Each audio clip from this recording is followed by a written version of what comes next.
Vous écoutez La Voix de l'Espérance, une émission qui vous apporte paix, joie, confiance et espérance.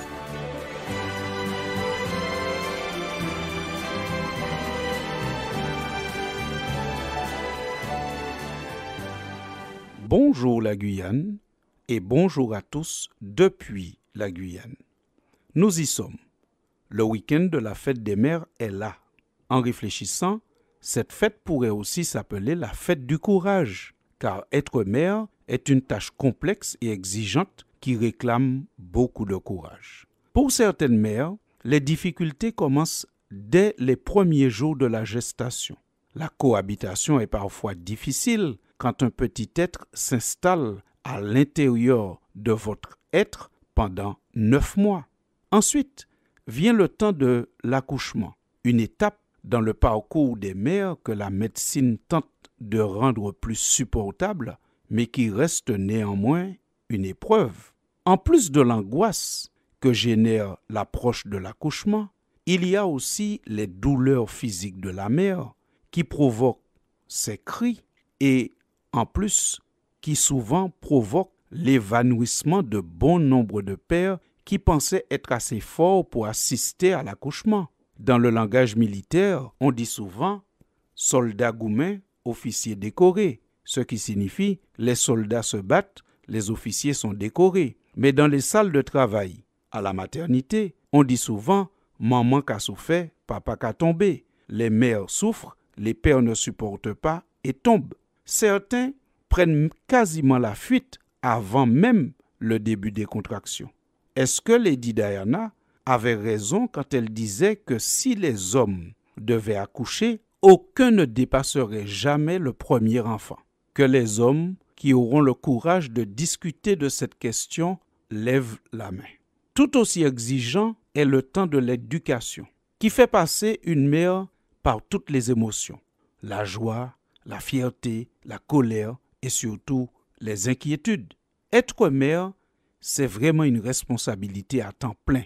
Et pour la durée de la vie, la difficulté s'amplifie quand le père n'assume pas ses responsabilités. Le devoir de la mère ne s'arrête donc pas avec l'accouchement, ni avec l'allaitement, ni même quand l'enfant se marie. Non, l'obligation de la vraie mère continue tant qu'elle est vivante.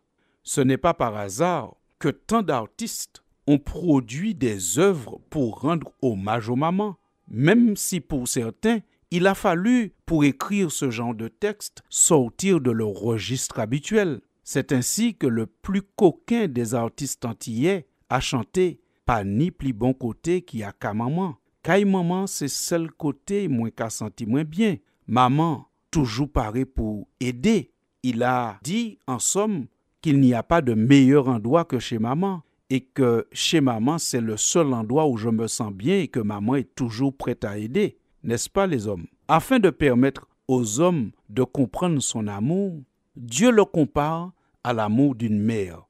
Mais il montre bien que son amour est supérieur à l'amour d'une mère.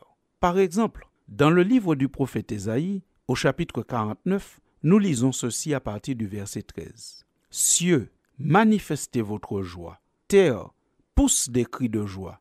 Montagne, lancez des acclamations. Car le Seigneur réconforte son peuple, il montre son amour aux humiliés. » Jérusalem disait, « Le Seigneur m'a abandonné, mon maître m'a oublié. » Mais le Seigneur répond, « Une femme oublie-t-elle le nourrisson qu'elle allait?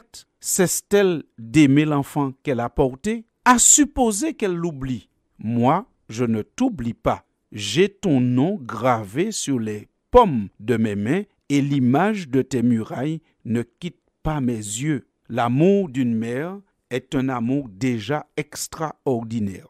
Mais l'amour de Dieu est supérieur encore à l'amour d'une mère parce que quand bien même ça pourrait arriver qu'une mère oublie le nourrisson qu'elle allait, Dieu, lui, n'oublie jamais ceux qui se confient en lui. Voici ce que nous lisons encore dans le livre du prophète Ésaïe, au chapitre 66. Dieu déclare à ceux qui l'aiment, « Je prendrai soin de vous, comme une mère le fait pour l'enfant qu'elle allait. Je vous porterai sur la hanche et je vous cajolerai sur mes genoux. Oui, comme une mère qui console son enfant, moi aussi je vous consolerai. Oh, qui peut parler ainsi? Une mère, et puis l'autre mère, Dieu, qui nous aime d'un amour qui dépasse l'amour maternel. L'amour de Dieu est un amour qui dépasse l'amour maternel. C'est un amour qui est toujours prêt à pardonner, un peu comme une mère est toujours prête à pardonner à son enfant. Dans Matthieu chapitre 23, regardez comment Jésus se présente au verset 37. Il dit « Jérusalem, Jérusalem, toi qui mets à mort les prophètes et qui tues à coups de pierre ceux que Dieu t'envoie, combien de fois ai-je voulu rassembler tes habitants auprès de moi comme une poule rassemble ses poussins sous ses ailes, mais vous ne l'avez pas voulu. » L'amour de Dieu est vraiment un amour extraordinaire. Jésus, pour présenter son amour, son action, son désir de pardonner et de réconcilier les hommes avec lui-même, il se présente en utilisant l'image de la mère poule. Tous ceux qui ont expérimenté l'amour de Dieu ont attribué à cet amour la note la plus excellente. Prenons l'exemple de David. David, ce roi, ce guerrier, cet homme fort et valeureux, lorsqu'il allait en pèlerinage à Jérusalem, il y a un chant qu'il aimait chanter. Et ce chant se trouve rapporté dans le livre des Psaumes au chapitre 31. Et je lis pour vous. « Seigneur, je ne suis pas orgueilleux. Mon regard ne manifeste pas d'ambition. Je ne cherche pas des choses trop grandes pour moi, ni trop extraordinaires.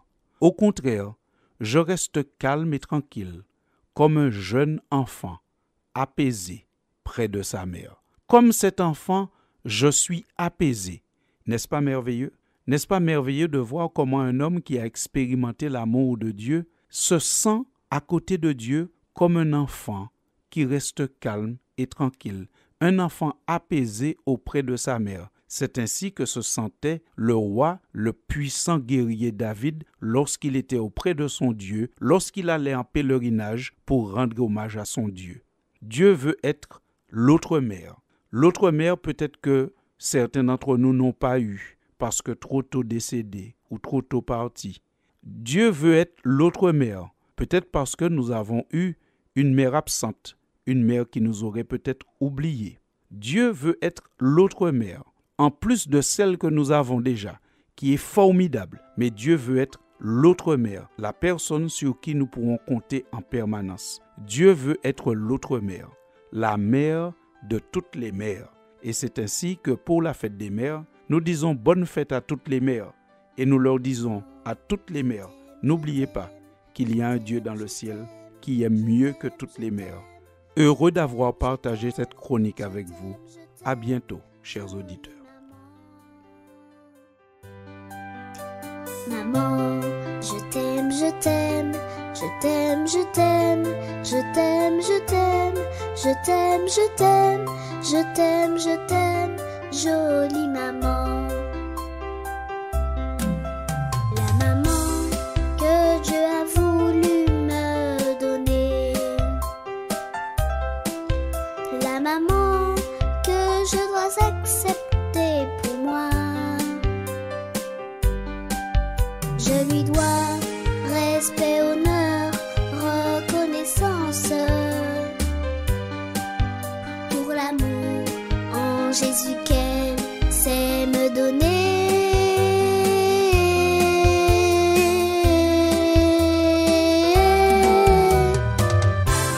Maman, je t'aime.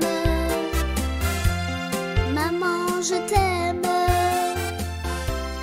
Bonne fête à toi, jolie maman. C'était La Voix de l'Espérance, une émission préparée par l'Église adventiste du 7e jour. Si vous désirez avoir une copie de la causerie d'aujourd'hui, demandez-la. Elle vous sera donnée gracieusement.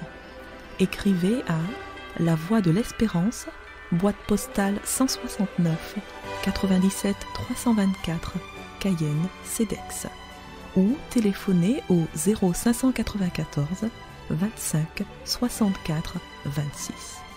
Merci chers auditeurs et à bientôt.